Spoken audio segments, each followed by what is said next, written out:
Olá, eu sou Flávio Nazima, cirurgião plástico e mastologista. Tenho sido questionado sobre a redução de risco de câncer de mama numa cirurgia estética de mama. Muitas pacientes vieram me perguntar sobre isso e decidi gravar esse vídeo para a gente pensar um pouquinho nos fatores envolvidos nessa redução de risco. A princípio, de uma forma simplista, parece lógico.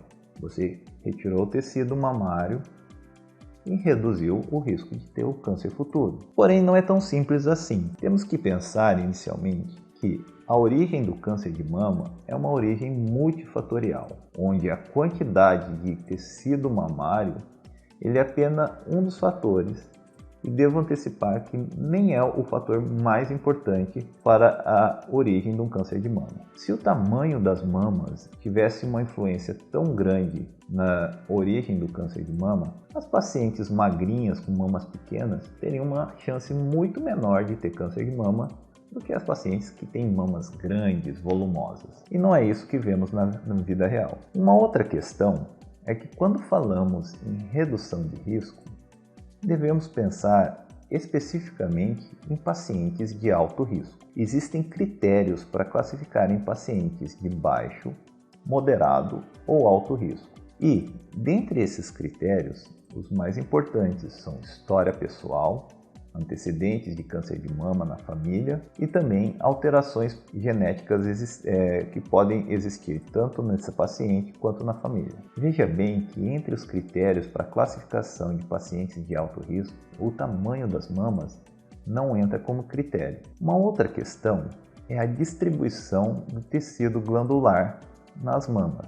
Veja bem, a mama ela é formada pelo componente glandular, que vai produzir o leite e que pode originar um câncer, e tecido gorduroso.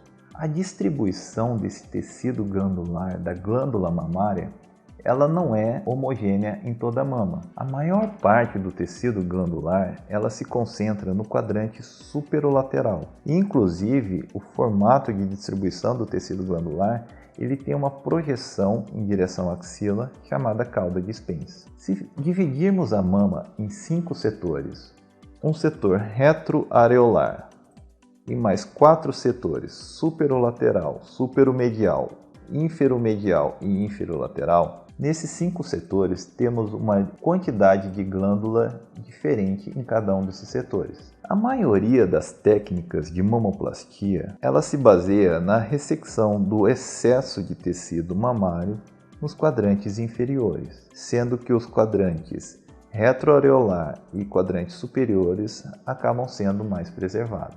Eis que essas regiões são justamente as regiões que concentram a maior parte do tecido glandular. Apenas cerca de 20 a 25% do tecido glandular se concentram nessas duas regiões, inferomedial e inferolateral. Existe um estudo realizado em Goiânia pelo Dr. Rufo de Freitas, que é um mastologista, epidemiologista e um grande pesquisador, onde ele descreve a incidência do câncer de mama nesses determinados setores. A incidência de câncer de mama é em torno de 55% localizado somente nesse quadrante superolateral. E a somatória da incidência de câncer de mama nos dois quadrantes inferiores é em torno de 20 a 22%. Sendo assim, para iniciar o nosso raciocínio, a mamoplastia ela vai abordar justamente áreas onde tem uma incidência menor de tecido glandular e uma incidência menor de câncer de mama. Fora isso, outros fatores estão associados à origem do câncer de mama, desde hábitos de vida, pacientes que realizam atividades físicas de forma regular, elas têm uma chance muito menor de ter câncer de mama. Pacientes obesas no período pós-menopausa têm uma chance muito maior de ter câncer de mama. Então, veja que, na verdade, o tamanho das mamas ele não é o único fator. Eu até acredito que uma mamoplastia redutora pode reduzir, em parte, o risco de desenvolver um câncer de mama no futuro. Porém, essa redução ela precisa ser comprovada cientificamente. E até agora, essa redução ela tem uma representatividade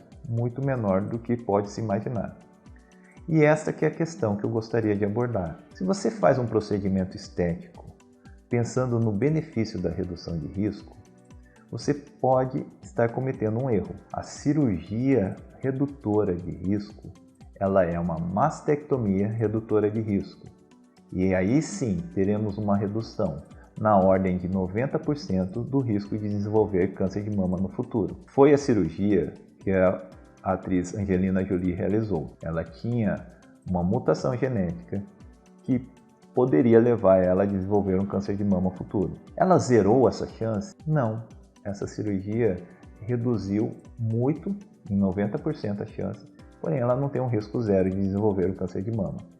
Mesmo fazendo uma cirurgia extremamente agressiva, com índices de complicações que giram, dependendo do centro onde é realizado o serviço, entre 5 a 50% de chance de complicações, mesmo fazendo uma aposta alta como essa, retirando quase que completamente todo o tecido mamário, essa chance não zera. E aí está o meu alerta. As pacientes que são submetidas à mamoplastia, elas podem ter, sim, algum benefício em redução de risco, mas esse risco não é tão representativo a ponto da paciente sentir uma segurança maior e talvez abdicar de realizar exames frequentes. O fator mais importante na cura de um câncer é o diagnóstico precoce. Por isso, tenho orientado as pacientes que a cirurgia de mamoplastia redutora ou mastopexia ou qualquer tipo de procedimento estético onde vai ser retirado uma quantidade de tecido glandular não deve ser considerado como uma cirurgia redutora de risco.